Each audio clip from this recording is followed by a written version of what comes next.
কাকদ্বীপ কামারহাটের কাছে বাস লরির মুখোমুখি সংঘর্ষ, আহত একাধিক। কলকাতা থেকে আসছিল আর জোরে কাকদ্বীপ থেকে বাড়িতে গাড়িটা আসছিল, মানে ট্রাক গাড়িটা। হ্যাঁ। এই গাড়িটা এই সাইড থেকে যাচ্ছিল আর বাসটা রং সাইড থেকে এসে একে ধাক্কা মারে। একে ধাক্কা মারার পরে হচ্ছে গিয়ে ড্রাইভার চেপে গেছিলো।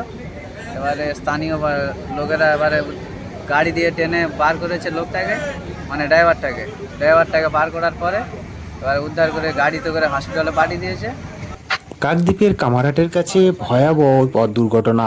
একটি বাস ও লরির মধ্যে মুখোমুখি সংঘর্ষে লরির চালক গুরুতর আহত হয়েছে বলে জানা গিয়েছে। দুর্ঘটনার বাসে থাকা একাধিক যাত্রীও গুরুতর আহত হয়েছে বলে প্রাথমিকভাবে খবর। দুর্ঘটনার খবর পেয়ে দ্রুত ঘটনাস্থলে পৌঁছয় প্রশাসন ও স্থানীয়রা। আহতদের উদ্ধার করে দ্রুত কাকদ্বীপের হাসপাতালে নিয়ে যাওয়া হয়েছে। বর্তমানে কাকদ্বীপ হাসপাতালে আহতদের চিকিৎসা চলছে। দুর্ঘটনার জেরে এলাকায় ব্যাপক চাঞ্চল্য ছড়িয়েছে।